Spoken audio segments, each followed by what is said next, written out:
Números capítulo 33, e o versículo 34 diz: saíram de Jotibatá e acamparam em Abrona. Agora nós vamos para a estação de número 31, 31ª estação, é Abrona. Estamos seguindo o capítulo 33 do livro de Números. E aqui nós vemos Abrona. Essa palavra Abrona ocorre uma única vez em toda a Bíblia. Essa estação indica uma nova etapa, um novo avanço na vida espiritual. Esta é uma palavra muito significativa. Abrona é uma palavra muito significativa, porque este lugar também é significativo. Essa palavra vem de uma raiz hebraica que significa passagem ou cruzamento. Aqui nós temos um lugar estratégico. Aqui nós temos um lugar que prefigura a cruz, porque aqui é um cruzamento. É interessante você notar que a palavra Hebreus tem suas raízes na palavra Abrona.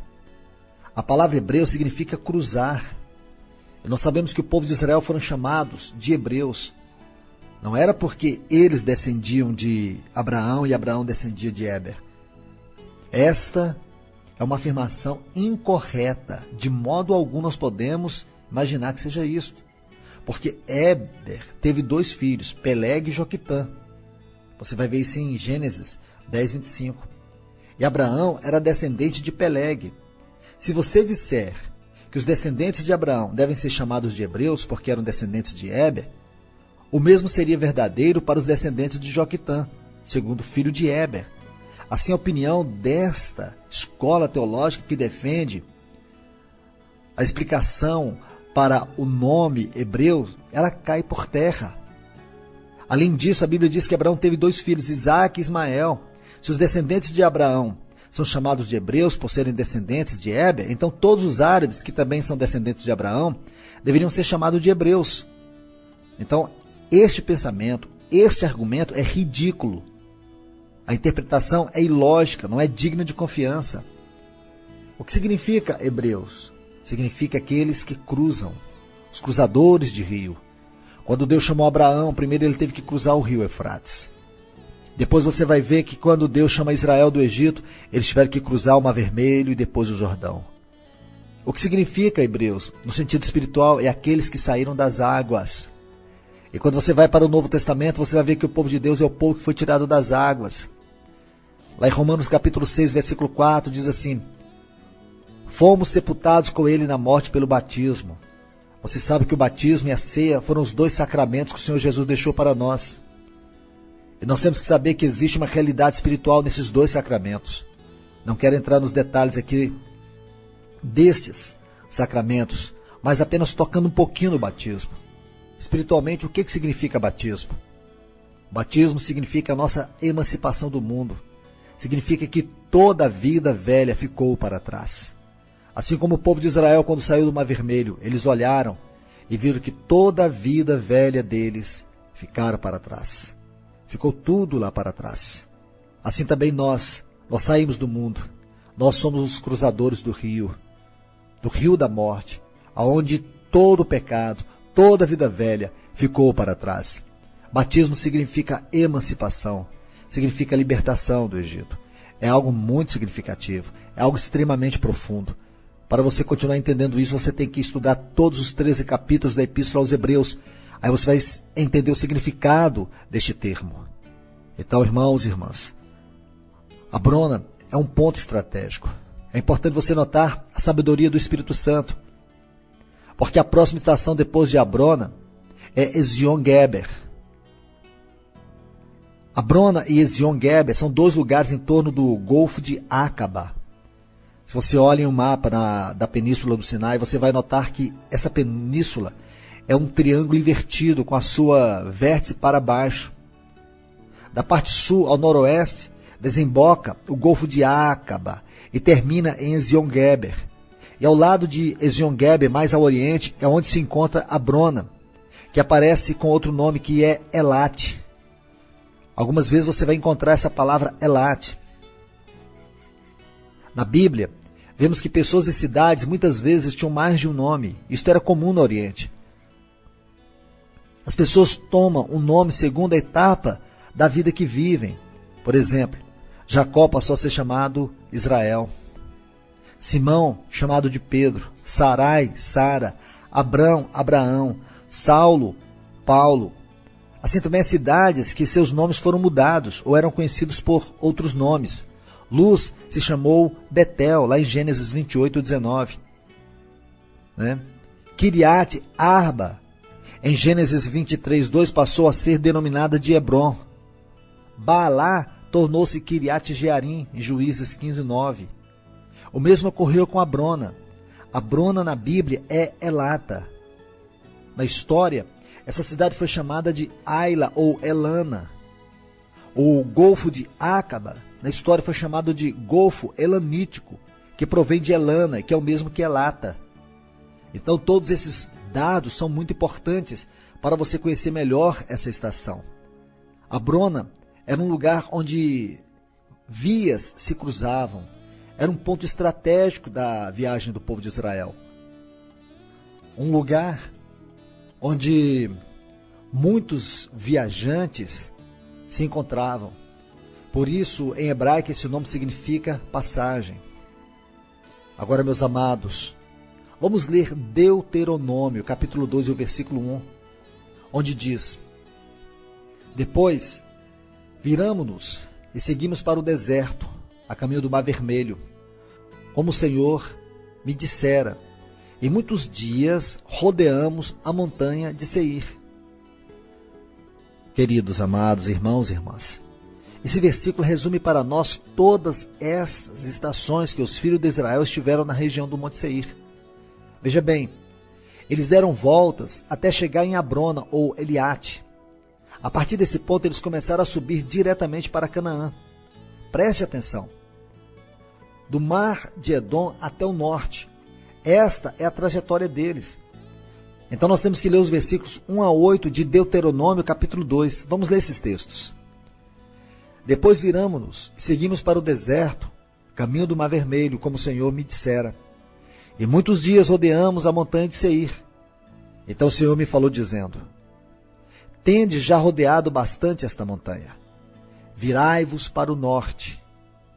Ordena ao povo dizendo: Passareis pelos limites de vossos irmãos, os filhos de Esaú, que habitam em Seir. E eles terão medo de vós, portanto guardai-vos bem. Não vos entremetais com eles, porque vos não darei de sua terra, nem ainda a pisada da planta de um pé, pois a Esaú dei por possessão a montanha de Seir.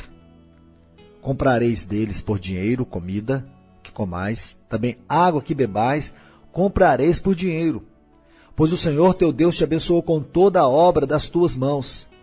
Ele sabe que andas por este grande deserto. Estes 40 anos, o Senhor teu Deus esteve contigo, coisa nenhuma te faltou.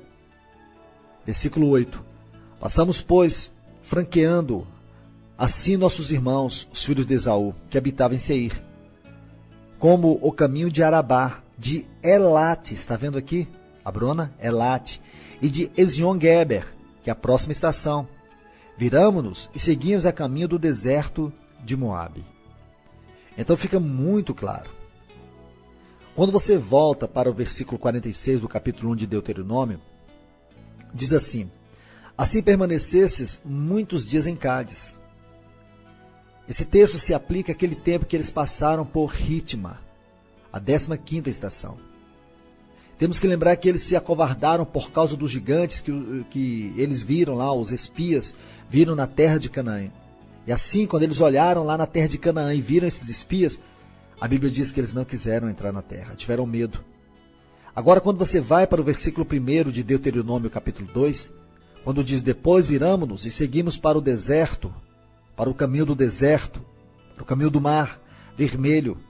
Aqui eu quero que você note que o caminho do mar não é o Golfo de Suez, e sim o Golfo de Acaba, que é conhecido como o Golfo Elanítico. Então, depois de darem voltas por 38 anos, e aquela velha geração, com exceção de Josué e Calebe, todos já estavam mortos, e assim Deus os conduziu à terra de Canaã. No versículo 3 de Deuteronômio 2 diz assim: Tendes já rodeado bastante essa terra, ou esta montanha, virai-vos para o norte. Isto foi por 38 anos. Então agora eles começaram a seguir em direção ao objetivo, que é Canaã. Aqui nós temos a nova geração que começou a receber o depósito e a ser discipulada, treinada para essa nova etapa.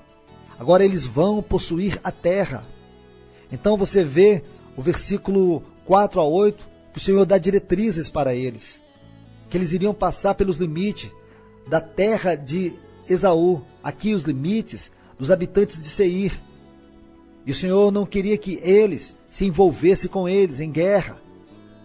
E depois o Senhor ainda diz que eles podiam comprar comida, água, e eles deveriam seguir. E quando chega lá no versículo 8, nós vimos aqui o caminho de Arabá, de Elat e de Ezion-Geber. Agora nós temos uma direção clara da viagem deles. Esse caminho de Arabá é o que vai desde o fundo do Golfo de Acaba até o sul do Mar Morto. Aqui eu quero mostrar algo a você. Quando lemos Números 33, versículo 35, diz que partiram de Abrona e acamparam em Ezion-Geber. E quando você lê o versículo 8 de Deuteronômio 2, diz de Elat e de Ezion-Geber. Então você pode perceber aqui que Elat e Abrona falam-nos da mesma estação. Elat significa palmeira. As palmeiras são aquelas plantas que têm raízes profundas e por isso podem suportar grandes ventanias. Por isso Abrona é um lugar especial, é um lugar estratégico. E nós temos que olhar para tudo isso, não apenas no sentido de informações, mas saber que nesse cruzamento Deus nos mostra a profundidade do trabalho da cruz. Porque Abrona significa isso, cruzamento. Cruzamento é uma figura da cruz, mas também é chamada de Elat. Elat nos fala de palmeiras, que é isso que significa. E você vai ver que aqui, as palmeiras no deserto, elas são plantas que têm uma raiz profunda. Elas se alimentam das águas dos lençóis freáticos. E assim elas absorvem a vida para poder ter resistência. Irmãos, quanto significado espiritual nós temos aqui. Como nós precisamos ter uma vida profunda, baseada ou fundamentada no trabalho da cruz. A cruz é um trabalho de Deus em nós. É através da cruz que Deus forma o nosso caráter. Essa é a grande lição que nós vamos ter aqui em Abrona. É isso que o Senhor deseja mostrar para nós. Agora você percebe que eles tomam direção à terra de Canaã. Canaã nos fala da plenitude de Cristo. Se nós desejamos ter a plenitude de Cristo em nossa vida, Cristo formado em nós, Cristo gerado em nós, Cristo vivendo em nós sua vida, essa é a plenitude. Ter uma vida que expresse Cristo, ter uma vida na experiência de viver Cristo, você necessita do trabalho da cruz. Você precisa ter uma vida profunda. Uma vida profunda é uma vida trabalhada pela cruz. Uma vida trabalhada pela cruz é uma vida que reflete Cristo. Irmãos, irmãs, como nós precisamos de ter uma vida na expressão de viver Cristo. Como o mundo precisa ver isto em nós. Como as pessoas precisam ver no nosso semblante a expressão clara daquilo que é Cristo. Nós não podemos viver uma outra vida. Nós não fomos chamados para expressar a nós mesmos. Nós não fomos chamados para viver por nós e para nós mesmos. Nós somos chamados para viver Cristo. Cristo é a nossa vida. Esta vida é uma vida eterna. Esta é uma vida que não é destruída pela morte. Porque este cristão, cuja vida é tomada pela vida de Cristo, por mais que o seu corpo experimente a morte, a vida continua. Isso significa que para um cristão a morte é a vida em atividade. Porque no momento que o seu corpo é tomado pela morte, o seu espírito está com o Senhor. Isto é glória. Por isso que Paulo diz: para mim o viver é Cristo, e se ele morrer, é lucro. É um lucro poder morrer e estar com Cristo, porque ele é a nossa vida. Mas para que isso ocorra, nós precisamos do trabalho da cruz. E a cruz trabalha de diversas formas em nós, no nosso caráter. Porque nós temos um caráter natural, adâmico, corrompido. Um caráter que busca unicamente os seus prazeres, satisfação própria. um caráter que não está comprometido com os valores de Deus. Por isso o trabalho da cruz se faz necessário na nossa vida, porque somente através da cruz nós experimentaremos o quebrantamento. Uma vida quebrantada é uma vida que se abre para que a cruz, através do trabalho da palavra, no poder do Espírito Santo, penetre profundamente. E à medida que esse trabalho se aprofunda dentro de nós, aí nós vamos experimentando as profundezas de Deus. Aquilo que está lá no Salmo de número 42. Como suspira a costa pelas correntes das águas, assim por ti, ó Deus, suspira a minha alma. A minha alma tem sede de Deus, do Deus vivo. E o salmista diz desse cântico maravilhoso, do desejo, quando é que eu vou estar com Deus? Porque o desejo dele era estar com Deus. Aí mais à frente ele diz um abismo chama outro abismo. Quantas pessoas têm usado este versículo como um adágio popular? Como as pessoas compreendem mal a palavra de Deus. Se você estuda esse salmo, você vai entender que um abismo chama outro abismo. O sentido espiritual disto é, quanto mais profundo você mergulhar em Deus, mais profundo você estará em Deus. Quanto mais profundo você estiver em Deus, mais profundo você vai sentir desejo de mergulhar mais ainda. A vida cristã, ela tem uma profundidade tão imensa. Você nunca consegue tocar o fim da vida cristã, porque ela é profunda. É isto que o salmista está falando. Porque ele não pode mudar o contexto. Ele não pode mudar no contexto o sentido daquilo que ele está falando no Salmo 42. Aqui fala de profundidade espiritual. Essa é a figura de Elate. Mas a figura que nós encontramos em Abrona é a figura da cruz. Porque tudo converge para a cruz. Todo o trabalho do Espírito Santo, através da palavra, é nos levar para a cruz. E aqui onde nós somos quebrantados, aqui é onde nós nos rendemos, aqui é onde nós nos entregamos. Aqui é onde nós reconhecemos que não somos nada. Aqui é onde nós experimentamos a morte do nosso próprio eu, do nosso próprio ego, da nossa própria carne. Oh, irmãos e irmãs, que os nossos olhos se abram através da palavra de Deus para compreendermos o verdadeiro significado aqui de Abrona. O trabalho da cruz, a profundidade desse trabalho na nossa vida, ganhando o nosso coração, permitindo que Deus tenha caminho em nós para Ele prosseguir e alcançar em nós o seu propósito. Que Deus fale a você. Que essa palavra venha magnificar aquilo que Deus hoje pelo Espírito Santo deseja fazer em cada um de nós. Que Ele te abençoe através da sua palavra.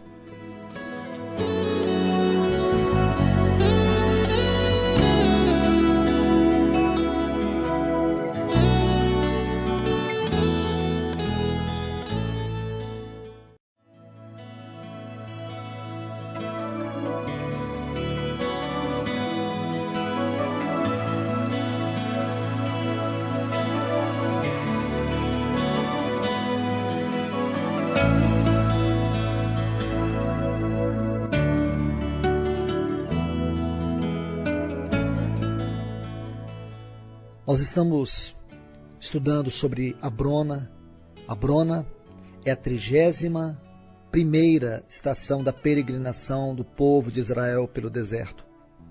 Essa estação é muito significativa porque ela nos revela um ponto estratégico do caminhar do povo de Deus.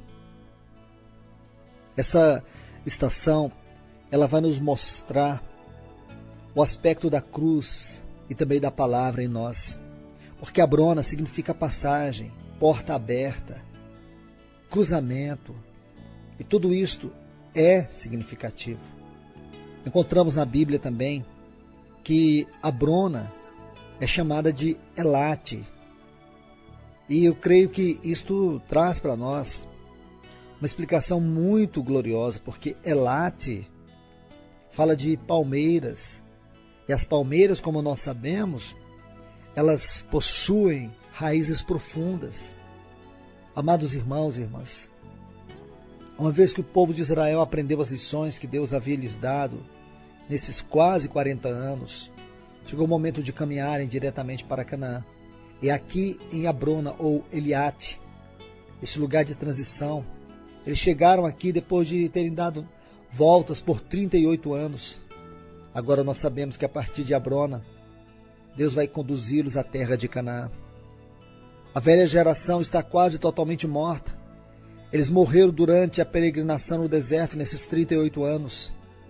Agora nós vamos ver a morte de Arão, depois a morte de Moisés, e assim a nova geração recebe as instruções para a conquista da terra prometida. Por isso que Abrona se torna muito importante nesse momento você estudar ela, porque ela nos fala da cruz, porque o seu significado em hebraico é cruzamento, ou uma porta aberta, ou passagem. Assim como já lhes diz que Eliate significa palmeiras, né? Aquelas plantas com raízes profundas.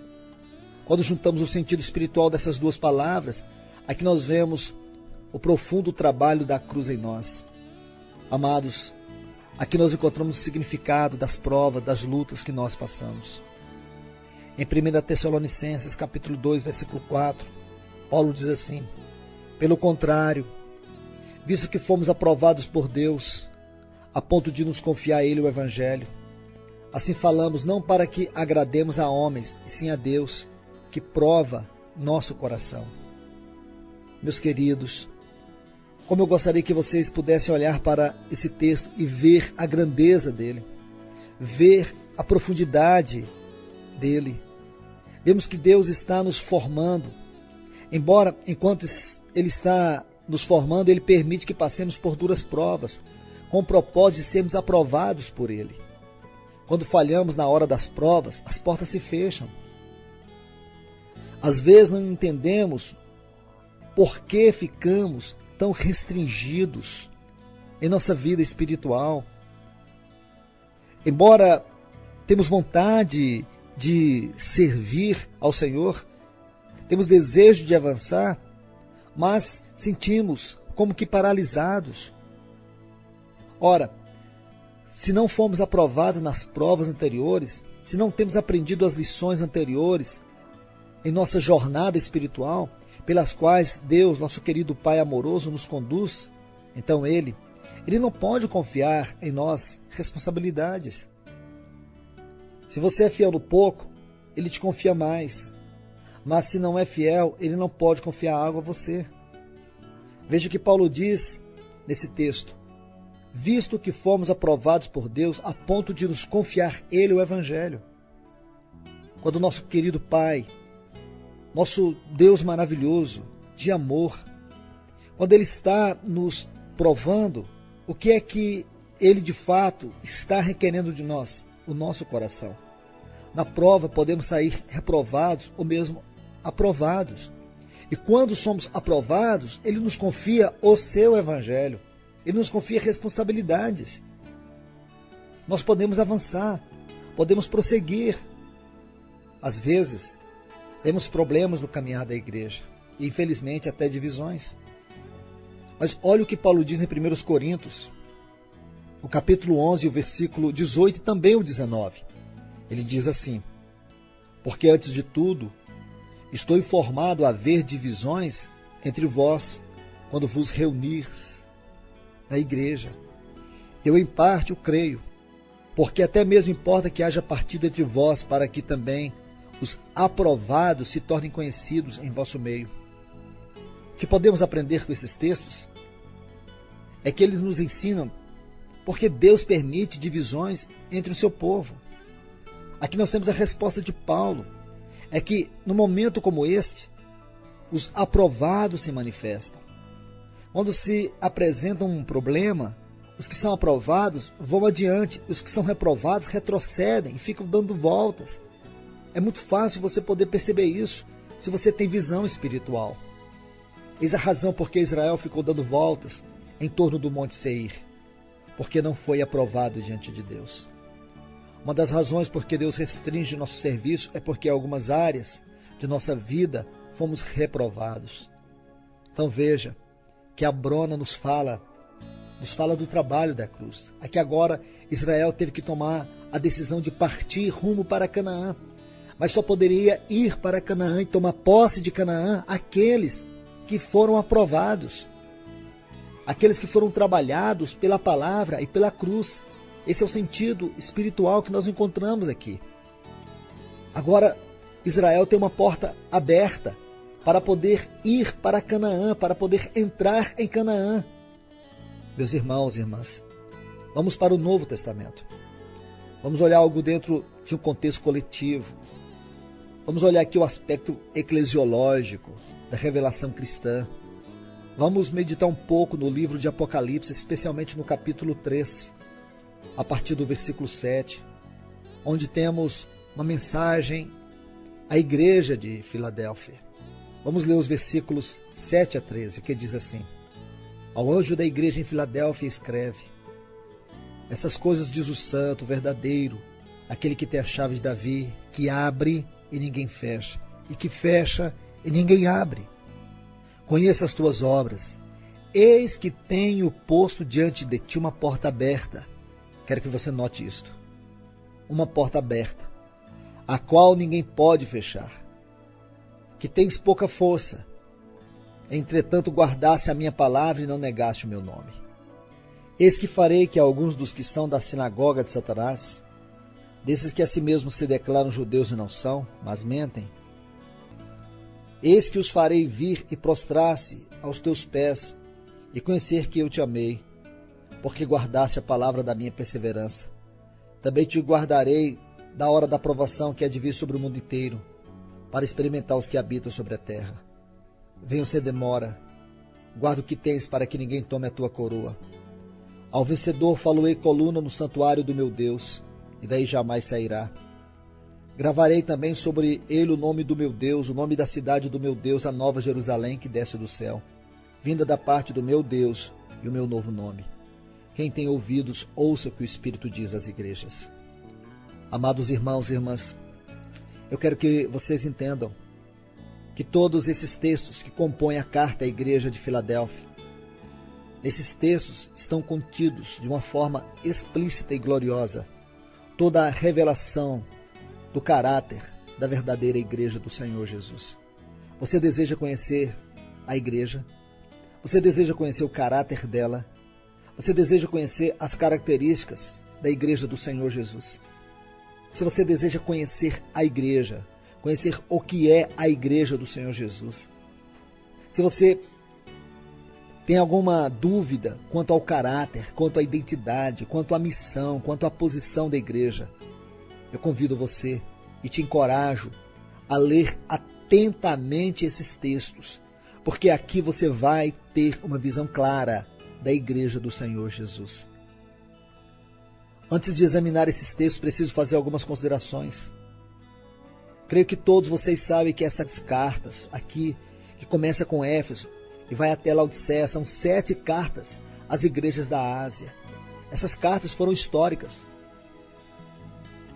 Mas também é importante lembrar que no capítulo 1 de Apocalipse, versículo 3, diz assim: Bem-aventurados aqueles que leem e aqueles que ouvem as palavras da profecia e guardam as coisas nela escritas, pois o tempo está próximo.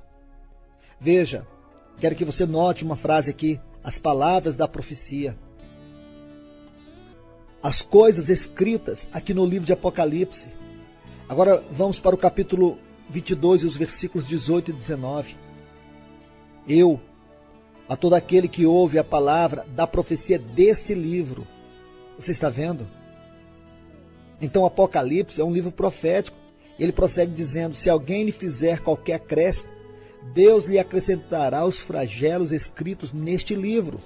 Se alguém tirar qualquer coisa das palavras do livro dessa profecia, Deus tirará sua parte da árvore da vida, da cidade santa, das coisas que se acham escritas nesse livro. De maneira, meus amados, que Apocalipse, todo Apocalipse, é profecia. Não deve ser interpretado somente no sentido histórico. É claro que, junto com a interpretação histórica, deve haver a interpretação profética. Os acontecimentos históricos projetam a profecia. Então considere isso diante do Senhor, para que você não incorra em acrescentar ou interpretar de forma errada este livro. Então nós temos que observar algo muito maravilhoso, porque da mesma maneira estamos lendo essas estações, não como fatos históricos, mas como exemplos para nós. Então nós estamos lendo essas jornadas aqui, estamos vendo isto. Agora volte os seus olhos, volte o teu coração para a mensagem à igreja de Filadélfia, no sentido profético. E o primeiro aspecto profético, você vai ver no nome de Filadélfia, porque Filadélfia significa o amor fraternal. De todas as 7 igrejas, o Senhor repreende 5. Somente Esmirna e Filadélfia, o Senhor não as repreende. Isto é significativo. E quando você vai estudando, você vai ver que em Filadélfia há uma porta aberta. De maneira que Filadélfia representa a classe do povo de Deus, aqueles que foram aprovados. Mas quando você olha Esmirna, Esmirna não são os aprovados, mas são aqueles que estão passando provas. Mas em Filadélfia estão os aprovados. Esmirna não é reprovada, mas está em prova, porque Esmirna é isto, uma igreja que está passando por provas. Mas Filadélfia não aprova. Sabe por quê? Porque eles foram aprovados. Quando você estuda Éfeso, o Senhor diz que tem algo contra essa igreja, porque ela deixou o primeiro amor. Quando você estuda Pérgamo, o Senhor diz que tem algo contra aquela igreja, porque lá estão os nicolaítas e a doutrina de Balaão. Quando você estuda Tiatira, o Senhor diz que tem algo contra essa igreja, porque ela tolera Jezabel. Quando você está estudando Sardes, o Senhor diz que tem algo contra Sardes, porque Sardes tem nome de que vives, mas está morta. Quando você estuda Laodiceia, o Senhor diz para a igreja de Laodiceia que ele está a ponto de vomitá-la da sua boca, porque ela não é nem frio e nem quente. Então todas essas demais igrejas estavam sendo provadas, e elas foram reprovadas. De todas essas 7, 5 se encontram em estado de reprovação diante de Deus. Então você vê que Esmirna não foi reprovada em nada, mas ela está em prova. Agora Filadélfia passou pela prova, e por isso o Senhor lhe abriu a porta. Por isso é muito importante estudar Filadélfia, porque a mensagem de Filadélfia nos ensina que Deus aprova a sua igreja. E aqui nós vamos encontrar algo maravilhoso, que é o amor fraternal, a igreja. Filadélfia é a igreja onde nós vemos o amor fraternal, o amor entre os irmãos. E tudo isso é extremamente significativo, porque esta é a característica essencial de Filadélfia, quando nós encontramos aqui o significado do seu nome. Porque é uma palavra grega composta de 2 palavras. A primeira é amar um ao outro. O significado aqui é irmão. Delfos, irmão. Filo, amor. Amor entre os irmãos, amor fraternal. Depois o Senhor, ele vai prosseguindo falando dessa igreja, aí você vê a expressão santo e verdadeiro. Aqui nós vemos outras características inerentes do caráter dessa igreja. A primeira é santidade. E a terceira característica é a expressão verdadeira. Essa palavra do grego é alenthenos, que significa que tem não apenas o nome do objeto em consideração, em semelhança com ele, mas que é a própria essência do mesmo. Aquilo que é o oposto ao que é fictício, aquilo que é o oposto à imitação. Irmãos e irmãs, eu creio que quando você pega essa palavra aqui, que é o terceiro aspecto dessa igreja, verdadeiro, isso remete você de volta para Sardes, onde o Senhor não viu nenhuma realidade espiritual.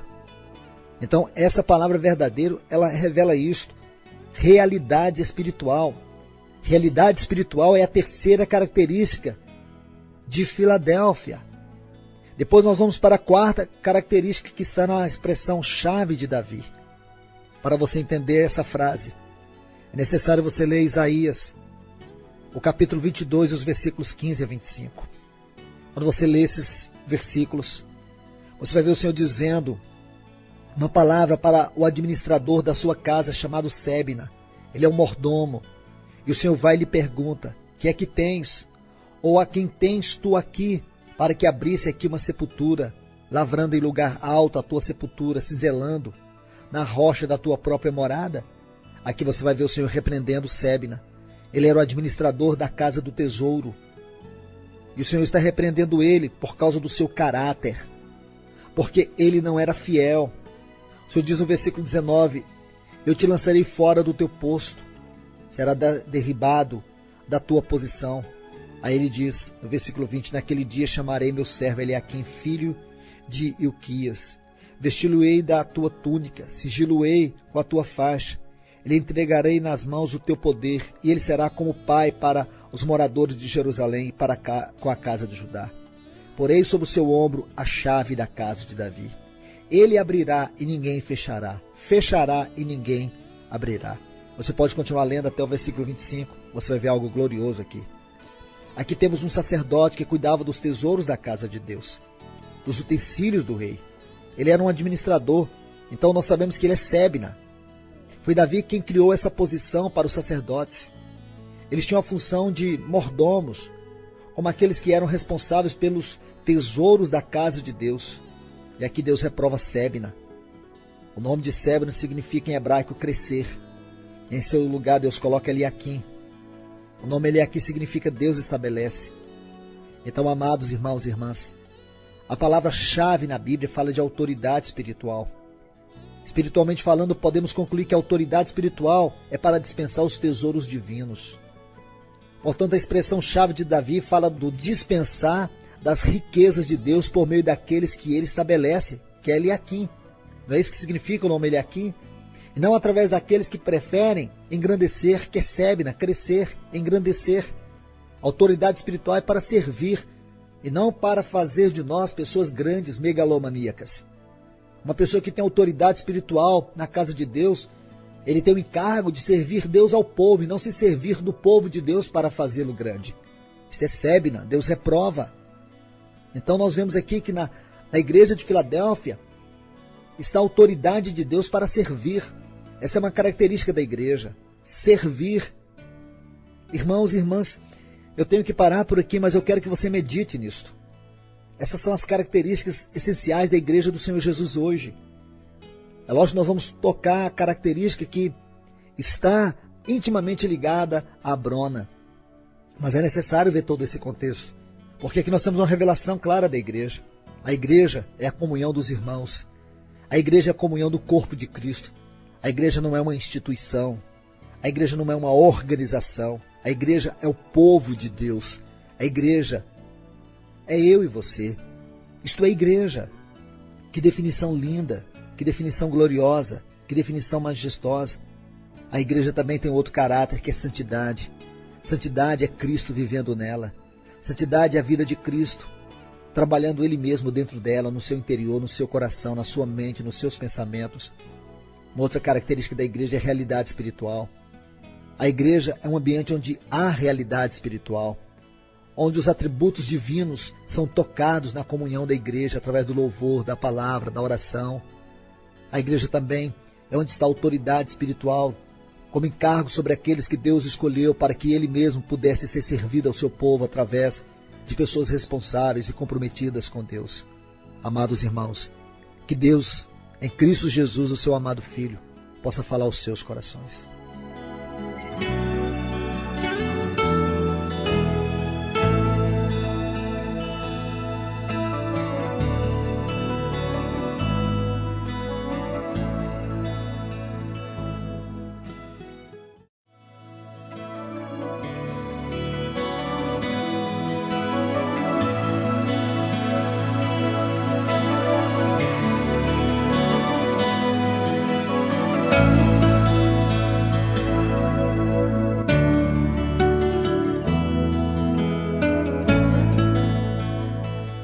Nós vamos prosseguir estudando esta 31ª estação, Abrona.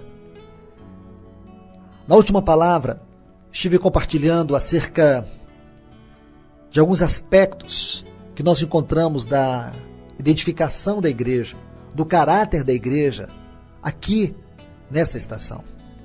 Porque, irmãos e irmãs, note que detalhe impressionante o Espírito Santo nos dá aqui.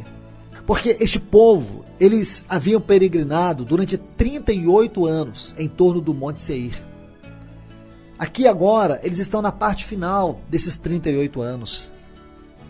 Então veja que quando eles chegarem a Abrona, a palavra Abrona nos fala de cruzamento, nos fala de passagem, nos fala também de uma porta aberta. Aqui agora em Abrona, eles tomam a direção de Canaã. Imagine o quanto essa estação é significativa no aspecto prático da nossa vida cristã. Porque aqui agora eles não vão dar volta mais. Eles vão prosseguir, eles vão avançar em direção à terra prometida. Por isso essa estação é tão rica na sua revelação para nós. Porque como cruzamento, ela nos figura a cruz, o trabalho da cruz. Porque a cruz, ela tem para nós essa visão. E este encruzamentos, que é o significado de Abrona, nos fala disto. Do trabalho da cruz, da operação da cruz, do mover da cruz na nossa vida. Mas Abrona também nos fala de uma porta aberta, de passagem. Isso é muito estratégico, porque aqui agora Deus abriu-lhes a porta para que eles prosseguissem para Canaã. No aspecto prático, nós temos no Novo Testamento, lá no livro de Apocalipse, no capítulo 3, a partir do versículo 7 até o 13, uma revelação gloriosa do que significa essa porta aberta. Porque isto nos leva a compreender algumas verdades muito importantes da nossa própria jornada espiritual hoje. Aqui nós temos a carta à igreja de Filadélfia.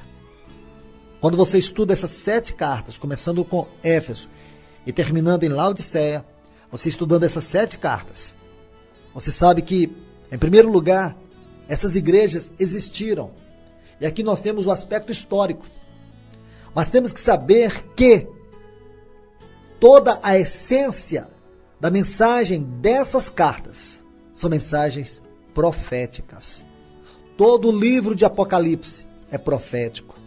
Se você ler Apocalipse capítulo 1 e o versículo 3, você vai ver o Senhor dizendo: bem-aventurado aqueles que leem e aqueles que ouvem a palavra da profecia e guardam as coisas nela escritas. Se você vai para o capítulo 22, versículos 18 e 19, você vai ver o Senhor dizer mais uma vez: eu, a todo aquele que ouve as palavras da profecia deste livro. Estão vendo? Então, Apocalipse é profecia. A mensagem à igreja de Filadélfia, como todas as demais cartas, são proféticas. Nós temos os acontecimentos históricos aqui, mas os acontecimentos históricos projetam a profecia. Da mesma maneira, nós estamos estudando essas estações. Estas estações são fatos históricos, mas são exemplos para nós.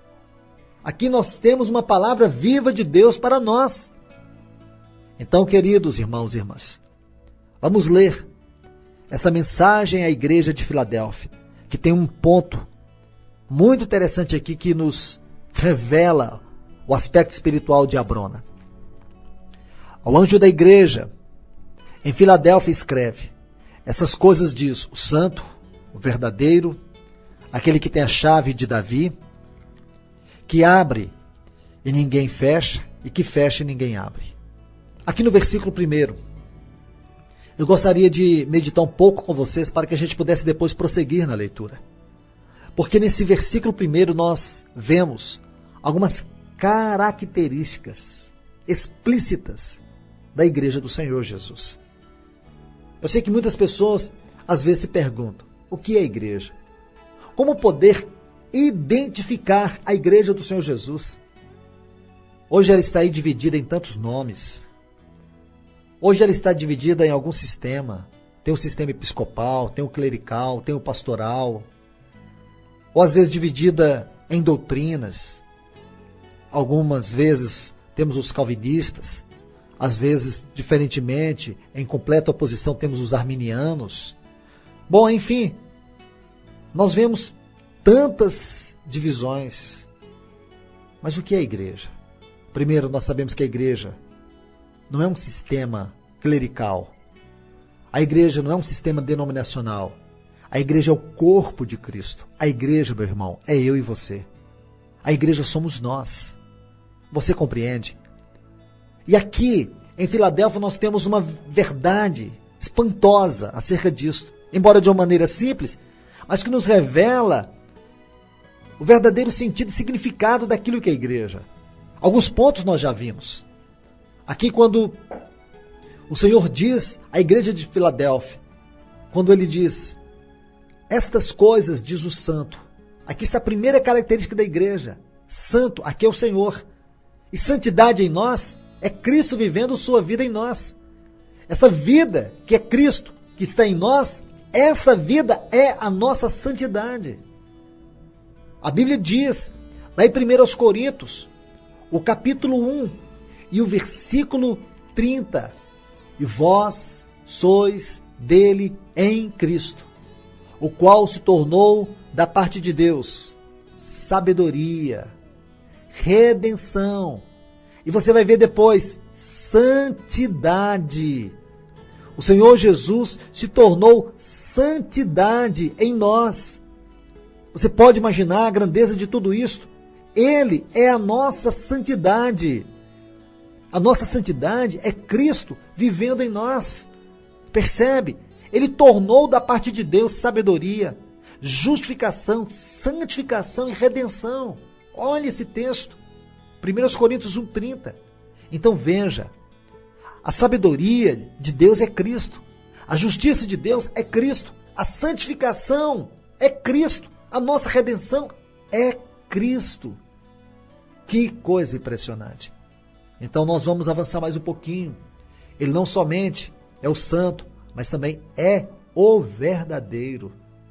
Aqui nós temos uma outra característica da igreja, que é a verdade. A verdade é Cristo. E a igreja, ela tem essa outra característica da verdade. E esse é o primeiro ponto que revela para nós o aspecto daquilo que deve ser a nossa comunhão. Porque a nossa comunhão não pode estar baseada em reunião. A nossa comunhão tem que estar baseada na verdade. A unidade tem que estar fundamentada na verdade, não em reunião. A reunião da igreja tem que ser uma expressão desta verdade. Se nós não temos a verdade, se não estamos nesta verdade, toda a nossa reunião é vã. Então, verdade é uma característica da igreja. Depois você vai ver uma outra característica ainda do versículo 1.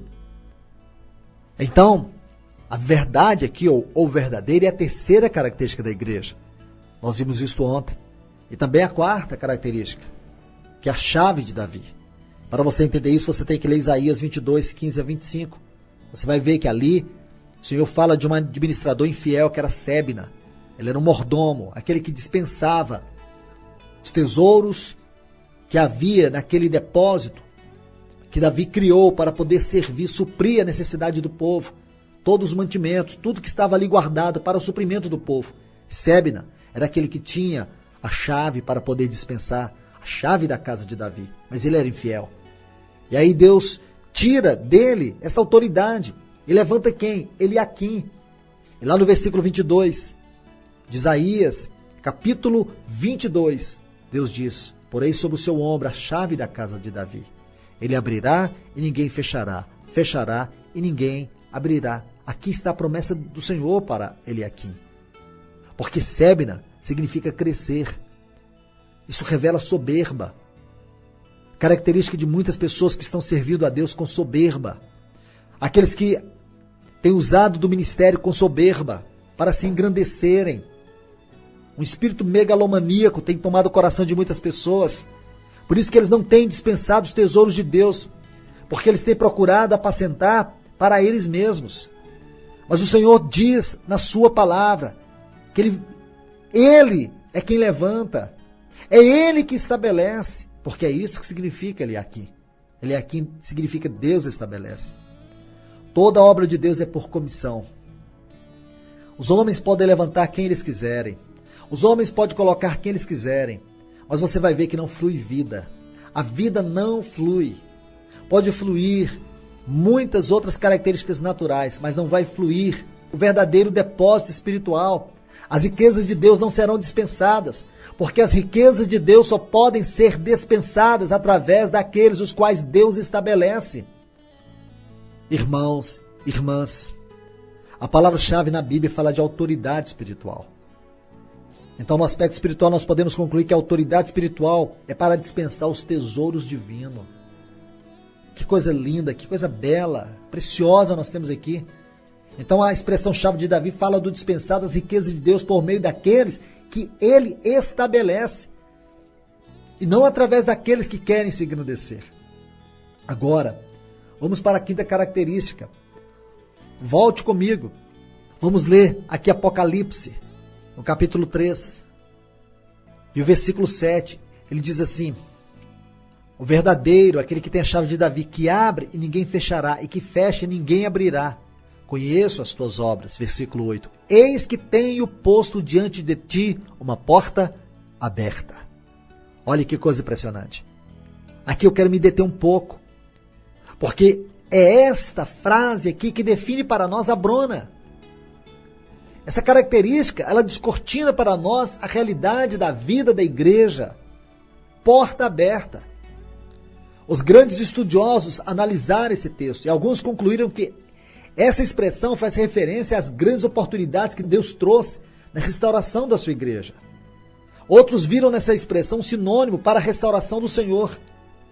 Há ainda aqueles que viram nessa frase como sendo a liberdade do Senhor em ministrar a sua igreja através da obra missionária. Meus irmãos e irmãs, eu pessoalmente creio que essa expressão vai além. Gostaria de ler alguns textos em Atos dos Apóstolos, capítulo 7, os versículos 55 e 56. Diz assim: mas Estevão, cheio do Espírito Santo, fitou os olhos no céu e viu a glória de Deus, e Jesus que estava à sua direita, e disse: eis que vejo os céus abertos, e o Filho do Homem em pé à destra de Deus. Meus queridos, para que nós tenhamos uma visão maravilhosa desse quadro que eu creio que o Espírito Santo deseja pintar para nós, através da sua palavra, vamos para Gênesis capítulo 28, os versículos 11 a 17. Gostaria de ler esses textos, mas guarde aqui o capítulo 7, os versículos 55 e 56 de Atos, porque todos esses textos formarão para nós um quadro claro acerca dessa revelação, porta aberta. Vamos lá. Diz assim, Gênesis 28, 11 a 17. Tendo chegado a certo lugar, ali passou a noite, pois já era sol posto. Tomou uma das pedras do lugar, fê-la seu travesseiro, e se deitou ali mesmo para dormir, e sonhou. Eis posta na terra uma escada cujo topo atingia o céu, e os anjos de Deus subiam e desciam por ela. Perto dele estava o Senhor. Ele disse: eu sou o Senhor, Deus de Abraão, teu pai, e Deus de Isaque. A terra em que agora estás deitado, eu te darei a ti e a tua descendência. A tua descendência será como pó da terra. Estender-se-á para o ocidente e para o oriente, para o norte e para o sul. Em ti, na tua descendência, serão abençoadas todas as famílias da terra. E eis que eu estou contigo, e te guardarei por onde quer que fores, e te farei voltar a esta terra, porque te não desampararei, até cumprir eu aquilo que hei referido. Despertando Jacó do seu sono, disse: na verdade o Senhor está neste lugar, e eu não sabia. E temendo disse: quão terrível é este lugar! É a casa de Deus, a porta dos céus. Meus amados irmãos e irmãs, aqui nós temos uma clara visão da igreja do Senhor Jesus, no versículo 17 desse texto. É a casa de Deus, a porta dos céus. Nessa visão de Jacó havia uma escada que ele viu, os anjos de Deus subindo e descendo por ela. Agora é importante que leiamos o Evangelho de João, capítulo 1, versículo 51, quando o Senhor Jesus encontra com Natanael. E ele diz: em verdade vos digo, que vereis o céu aberto e os anjos de Deus subindo e descendo sobre o Filho do Homem. Esse versículo aqui, 51, nos revela que a igreja é um lugar de contemplação, um lugar onde você contempla a glória de Deus, algo que nós, como povo de Deus, temos perdido. A contemplação tem perdido o seu significado no nosso culto. Contemplar não é algo inerente à nossa prática devocional, à nossa piedade cristã. Que o Senhor restaure isso na nossa vida. Amados, irmãos e irmãs, não há lugar na terra onde a glória de Cristo pode ser mais transmitida e expressada do que na reunião da igreja. Vamos avançar um pouco mais, porque é isso que o Senhor deseja mostrar para nós, que essa verdade aqui, acerca desta porta aberta, fala disto, da expressão do Senhor por meio do seu povo. Porque sabemos que, em certo sentido, dentro do contexto que nós estudamos aqui, essas estações, e vemos o povo de Deus, Israel prefigura a igreja. Canaã nos fala da plenitude de Cristo. E Deus está nos conduzindo para a plenitude de Cristo. Então nós podemos ver que é a igreja do Senhor. Isto é belo. E é nela que está essa porta aberta. É nela que nós podemos avançar para a glória de Deus.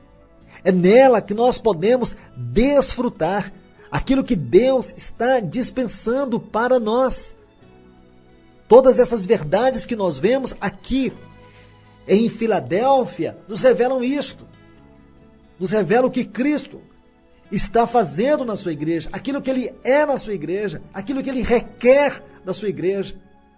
Por isso nós temos que ver todos esses fatos dentro do contexto da vocação espiritual, dentro da nossa identidade espiritual. Que Deus, de uma forma rica, que Deus, de uma forma poderosa, fale a você, revele a você, mostre a você o verdadeiro significado da vida cristã.